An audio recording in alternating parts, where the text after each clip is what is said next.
A aula a seguir é sobre a questão 42 do Enem 2001, caderno amarelo. Ela inicia com a apresentação do fragmento da obra Memórias Póstumas de Brás Cubas, de Machado de Assis. Em seguida, vem o enunciado da questão e depois as opções ou alternativas para o candidato marcar. Vamos lá? Primeiro, vamos ler a questão. Não esqueçam, leiam a questão inteira, ou seja, leiam a introdução, o fragmento do texto, o enunciado da questão e as opções ou alternativas propostas. Vejam no slide. No trecho abaixo, o narrador, ao descrever a personagem, critica sutilmente um outro estilo de época, o romantismo. Naquele tempo, contava apenas uns 15 ou 16 anos. Era talvez a mais atrevida criatura da nossa raça, e com certeza a mais voluntariosa. Não digo que já lhe coubesse a primazia da beleza entre as mocinhas do tempo, porque isto não é romance em que o autor sobredoura a realidade e fecha os olhos às sardas e espinhas. Mas também não digo que lhe maculasse o rosto nenhuma sarda ou espinha, não. Era bonita, fresca, saía das mãos da natureza, cheia daquele feitiço precário e eterno que o indivíduo passa a outro indivíduo para os fins secretos da criação. A frase do texto em que se percebe a crítica do narrador ao romantismo está transcrita na alternativa. A.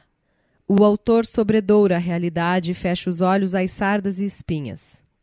B. Era talvez a mais atrevida criatura da nossa raça. C. Era bonita, fresca, saía das mãos da natureza cheia daquele feitiço precário e eterno. D. Naquele tempo, contava apenas uns 15 ou 16 anos. E. O indivíduo passa a outro indivíduo para os fins secretos da criação. Vocês conhecem ou conheceram Machado de Assis? Estamos falando do escritor Machado de Assis. É claro que vocês conhecem ou pelo menos ouviram falar, certo? Machado de Assis era um gênio. Isso mesmo, um gênio.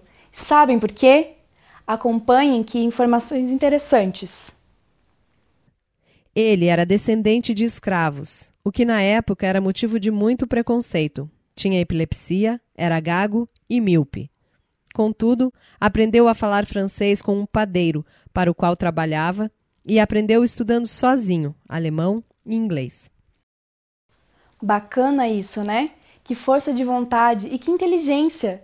Por isso é que é muito importante estudar. Estudem sempre, leiam sempre mais e mais e mais. E sabe o quê? A caligrafia de Machado de Assis era tão ruim, mas tão ruim, que às vezes até ele tinha dificuldade de entender o que escrevia. Mais algumas curiosidades. Carolina Machado, a esposa do escritor, era 4 anos mais velha que ele. Ficaram juntos durante 35 anos e só se separaram com a morte dela. À época acreditavam que era ela quem revisava os textos de Machado. Enquanto escrevia Memórias Póstumas de Brás Cubas, do qual foi retirado o trecho dessa questão, Machado de Assis foi acometido por uma de suas piores crises intestinais, complicando ainda mais a sua frágil visão. Os médicos recomendaram 3 meses de descanso em Petrópolis. E daí, sem poder ler nem redigir, ditou grande parte do romance para a esposa Carolina. Que bacana essa mulher, não? Querem mais? Foi ele quem criou a Academia Brasileira de Letras. Em janeiro de 1897, Machado de Assis foi eleito presidente da instituição. Não disse que ele era um gênio? Pesquisem mais sobre a sua vida, vocês vão se surpreender com a genialidade dele. Pois bem, essas informações e curiosidades já vão nos ajudar a pensar na resolução da questão 42 do Enem de 2001. Interessante, não?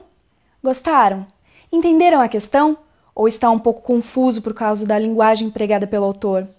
Não está difícil, não. Mas assim mesmo, vamos ao trabalho. Vejamos a narrativa. Contém pequenos cortes, pausas, observe o emprego dos sinais de pontuação. Por isso, às vezes, a história que lemos anda devagar, até parece voltar atrás para juntar pedaços. Muito bem, voltemos ao trecho do texto com o Juliano. Isso aí, pessoal. Vamos ouvir o trecho do texto. Naquele tempo, contava apenas uns 15 ou 16 anos. Era talvez a mais atrevida criatura da nossa raça, e com certeza a mais voluntariosa. Não digo que já lhe coubesse a primazia da beleza entre as mocinhas do tempo, porque isto não é romance em que o autor sobredoura a realidade e fecha os olhos às sardas e espinhas. Mas também não digo que lhe maculasse o rosto nenhuma sarda ou espinha, não. Era bonita, fresca, saía das mãos da natureza, cheia daquele feitiço precário e eterno que o indivíduo passa a outro indivíduo para os fins secretos da criação. Pois bem, esse fragmento de texto descreve a personagem com características que se opõem ao romantismo, estilo literário da época. Vejam, por exemplo, a personagem é bonita, fresca, mas também possui defeitos, ou seja, as espinhas assadas. Então o narrador não exagera nas descrições, como os escritores românticos faziam. Ele deixa claro isso a empregar a palavra. Aliás, o palavrão, sobredoura, isto é, ele não exagera. Aí está presente uma crítica sutil que ele faz ao romantismo, os exageros cometidos pelos escritores românticos ao descrever uma personagem. Vamos fazer uma comparação a título de ilustração, para vocês entenderem melhor como que funciona isso aqui, tá ok? Vejam no slide que segue. Há anos raiou no céu fluminense uma nova estrela. Desde o momento de sua ascensão, ninguém lhe disputou o cetro. Foi proclamada a rainha dos salões. Tornou-se a deusa dos bailes, a musa dos poetas e o ídolo dos noivos em disponibilidade. Era rica e formosa. Duas opulências que se realçavam como a flor em vaso de alabastro, dois esplendores que se refletem como o raio de sol no prisma do diamante.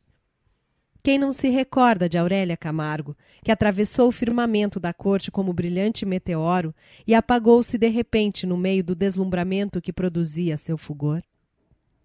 José de Alencar, Senhora. Perceberam a diferença na maneira de o narrador descrever a personagem? No caso, a mulher? Pois bem, no trecho da questão 42 do Enem, a personagem não é tão idealizada assim não. O narrador descreve-a como bonita, fresca, mas também aponta o que há realmente nela, sardas e espinhas. Em qual dos textos a mulher é mais idealizada? O texto de José de Alencar, em Senhora, é lógico. No texto de Machado de Assis, além do narrador descrever uma mulher, digamos assim, mais real, ele também faz referência à sensualidade dela. Por exemplo, era bonita, fresca, saía das mãos da natureza, cheia daquele feitiço, precário e eterno, que o indivíduo passa a outro indivíduo, para os fins secretos da criação. Vamos seguir adiante, agora com a Díulia, para resolvermos a questão. Agora que estamos com todas essas informações, vamos rever o que a questão pede ao candidato. A frase do texto em que se percebe a crítica do narrador ao romantismo está transcrita na alternativa. O enunciado da questão pede que o estudante indique a opção que se percebe a crítica do narrador ao romantismo, certo? Pois bem, vamos por opção apresentada. A. O autor sobredoura a realidade e fecha os olhos às sardas e espinhas. Embora o narrador descreva a personagem como bonita, fresca e etc., ele diz que não exagera na realidade, não esconde os defeitos, no caso as espinhas, as sardas, como um autor romântico faria. Sobredoura é igual exagero. Será? Tudo leva a crer que essa é a opção correta. Mas vamos trabalhar as outras opções para que a gente possa ter certeza qual delas está definitivamente de acordo com o que se pede. B. Era talvez a mais atrevida criatura da nossa raça. Nesse trecho, o narrador descreve um dos aspectos psicológicos da personagem com uma certa dose de humor.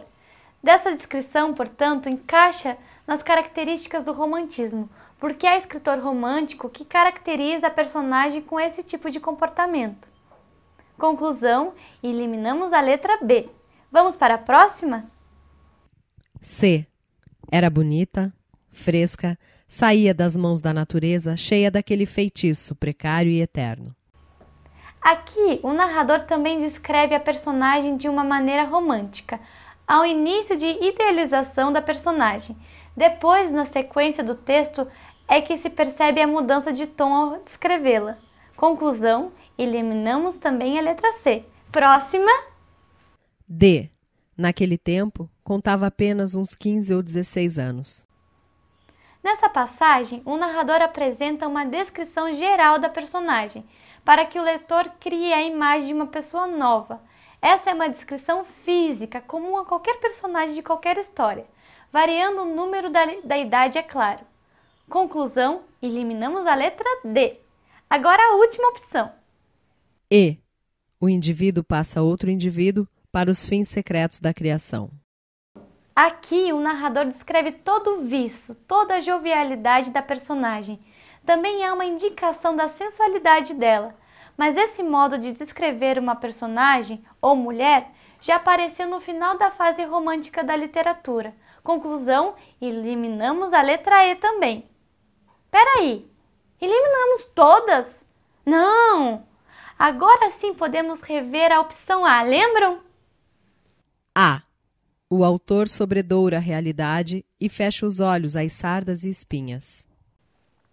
Ficou fácil, não? Claro que era a letra A correta.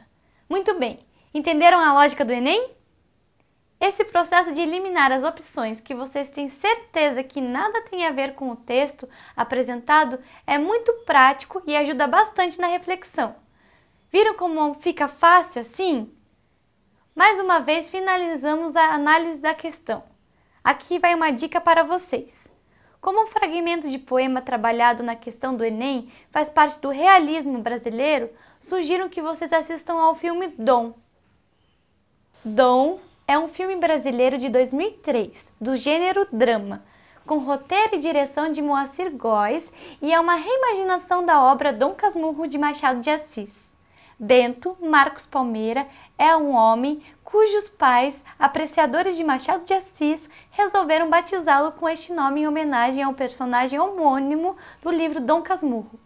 Tantas vezes foi justificada a razão de homenagem que Bento cresceu com a ideia fixa que seria o próprio personagem e destinado a viver exatamente aquela história. Até chamava sua amiga de infância no Rio de Janeiro, Ana, Maria Fernanda Cândido, de Capitu. Seus amigos, conhecedores do seu sentimento de predestinação, lhe apelidaram de Dom. Bento e Ana separaram-se quando a família do menino mudou-se para São Paulo. Já adulto, Bento foi trabalhar como engenheiro de produção e vinha frequentemente ao Rio de Janeiro. E lá que Dom reencontra sua Capitu e dali renasce um romance de infância, só que agora avassalador. Então, valeu a dica? Bom filme, gente, e continue estudando e treinando qual é a lógica das questões do Enem. Bom trabalho!